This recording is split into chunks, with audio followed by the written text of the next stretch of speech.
Welcome to the podcast Eternal, where we'll be reviewing biblical studies, theology, news of the day from a Christian point of view, and no politics. I'm your host, David Gear, former Assembly of God minister and author of the book Eternal and subsequent sequel, Resistance. Thank you for joining me. Welcome back. We have arrived at part number 4 of the 5 solas. As I mentioned in the last one, if you listened or maybe you skipped ahead, again, this is part 4, so there are 3 parts ahead of this one. You can do any one of these at any one point in time if you want to. You mix and match. You don't have to do them in order, but it may sound a little confusing when I mention other things I've mentioned in previous podcasts. It won't fit right in. We are going to begin. This one is called Grace Alone, or Sola Gratia, or Grazie, which is, it's Latin, but also some of that is translated into Italian, so it's a little weird. Again, as all previous podcasts, as I mentioned, I do not script these except for references, and it's recorded live, pretty much unedited.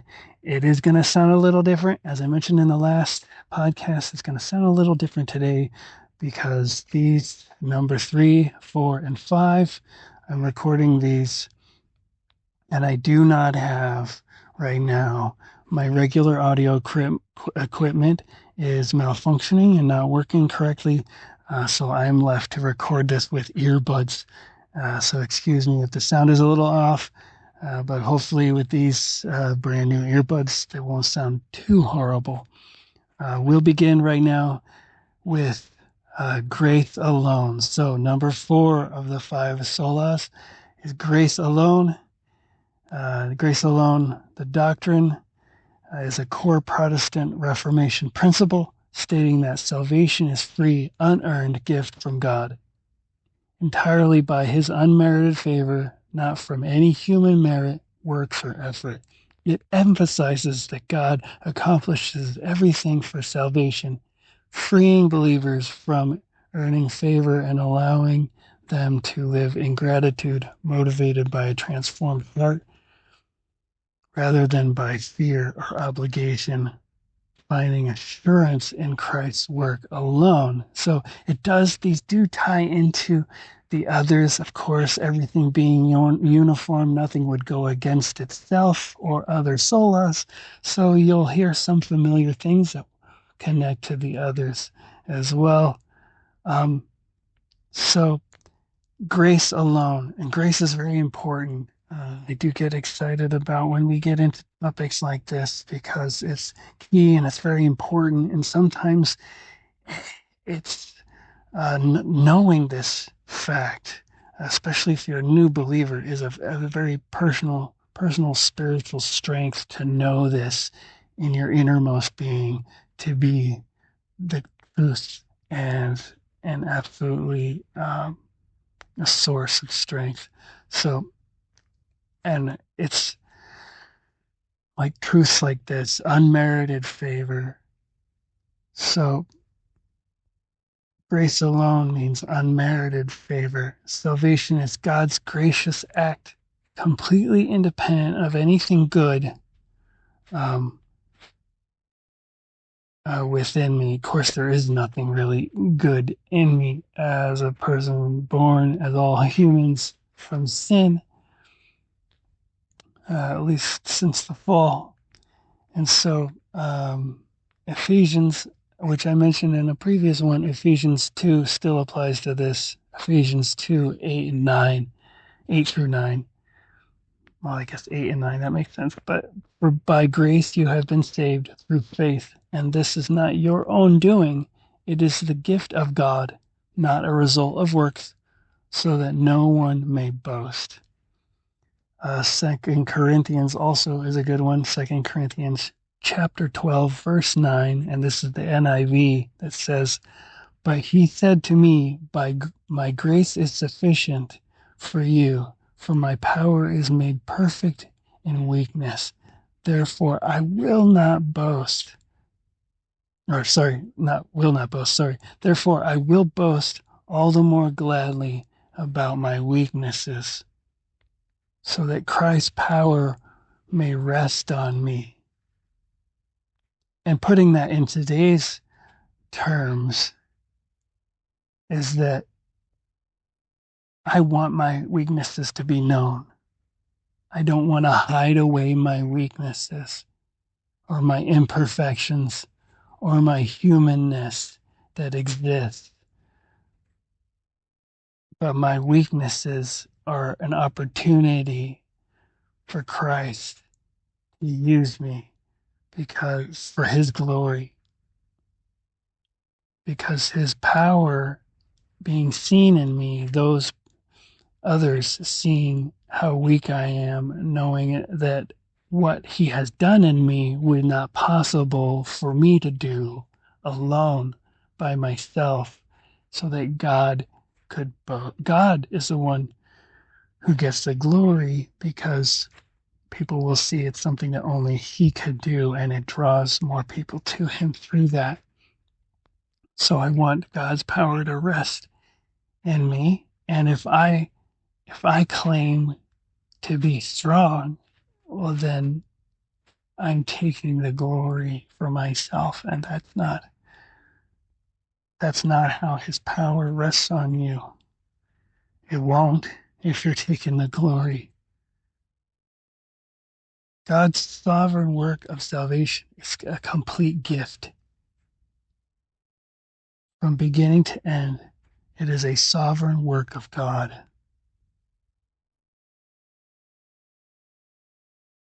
I cannot contribute to salvation through any good thing that I might do, or any rituals, or any what I would think are deserving actions.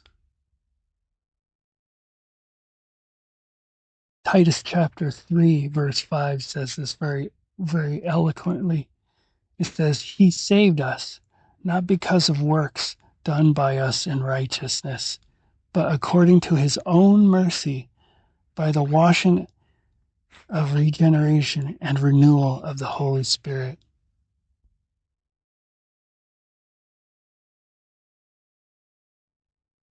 It is one of the foundations for really, and ties into the other solas of faith alone and Christ alone. That's why it sounds like much of what I'm saying, I'm repeating myself from other podcasts, because they tie in together. They don't work against each other. Because faith is the means to receive God's grace, and Christ is the sole source.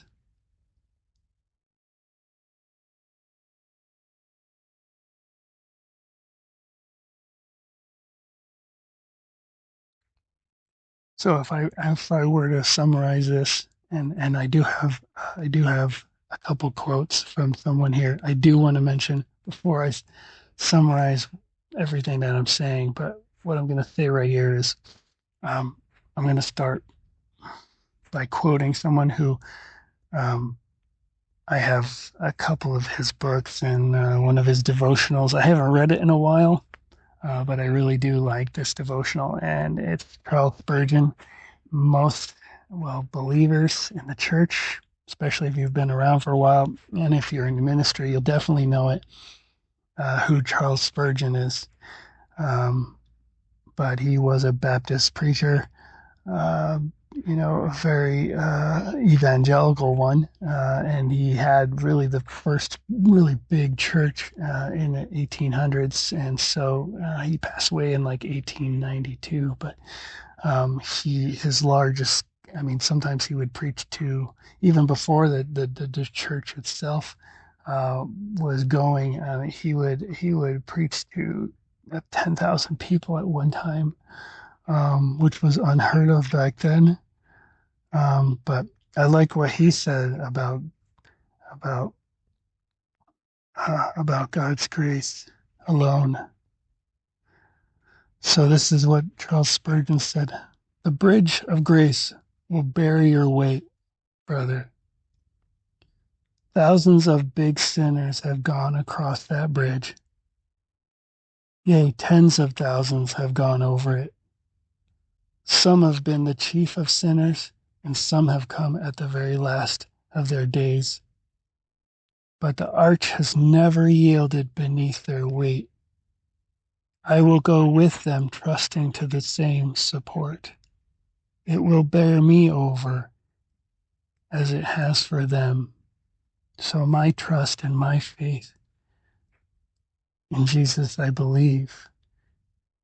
I believe that his grace too, also for me, will carry me over. Um, and it will not bend, and that bridge of grace will not break at me crossing over it any more than it will for you crossing over it, because there is nothing, no sinner too great. This is really what I take away from this quote, is that there is no sinner too great, no deed too massive, no life too torn, too, too you know,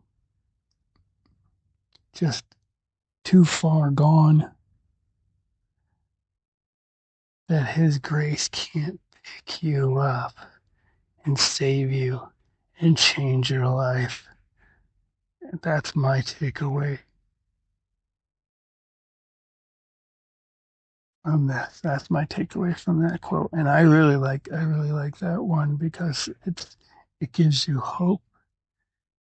It gives you hope knowing that. And if you don't have hope right now and you're listening to this, you came across this for some reason. Um,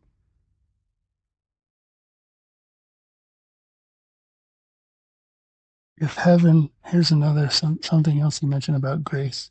If heaven were merit or by merit, it would never be heaven to me. For if I were in it, I should say, I, I am sure I am here by mistake. I am sure this is not my place. I have no claim to it. I have no claim to heaven by my own merit or by anything I ever do in this entire life from the beginning of my birth to now or to when my time on this earth, and I'm speaking for myself, I'm not quoting him anymore, but anything that I do from the moment I was born until the moment he says your time on this earth is over, by whatever means that is, if that is sickness, that is a slow, agonizing, however way it goes, I walk into heaven not for anything I did along this time. It is only by God's grace that I get there, and by the work of Jesus Christ and my faith in it. And it's only God having grace on me and not by any of my works that I should be able to walk in heaven. And he says that here too. He says, but if it be of grace and not of works, then we may walk into heaven with boldness. So I want to be that person. I want to be that person. Everyone should want to be that person that walks into heaven boldly. Anyway, I know I've gone a little long on this one, but I just want to mention that. I just wanted to mention those quotes. But really, if I were to summarize the whole thing, salvation isn't based on my or your fragile performances. It's not performance. It's God's steadfast love for you and for me. Thousands of years have proved that humankind cannot perform well enough. You just look at the Old Testament. Thousands of years proved it. thousands of years have proved that nothing we could do could save us.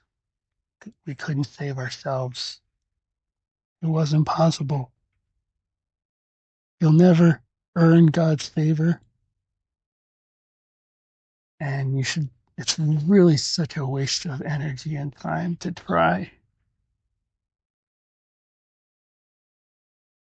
Just be thankful and love God for what He's done and what He's doing and what He's going to continue to do in your heart. That's what you do. And thank Jesus for what He's done, because there would be no other way. There is no other way. So this should free you from any burden. Before Christ came, everyone fell short, and everyone was full of guilt, and everyone who were trying to save themselves by their works, it was a burden they carried around with them their whole lives. But us, we don't have to have that. I don't have to be burdened. I don't have to feel guilty, because I'm not the one that gets me there, and I'm not the one that keeps me clean. You know? Now, it is my choice to stay close to God, stay in His Word, and not try, but to choose a holy life. I can choose to walk away or not walk away from it. That is my choice. But if I want to lay my burdens down and any guilt that I might have, God's grace is there to pick them up and to take them from me.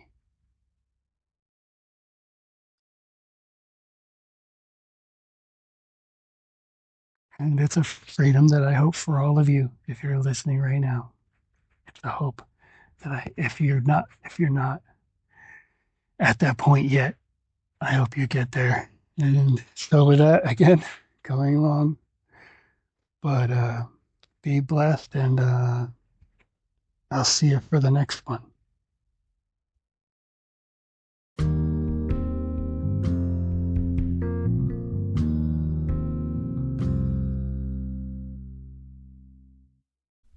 This has been another episode of the Eternal Podcast. Thank you for listening. You can find Eternal the novel at theeternalsaga.com, as well as other merchandise.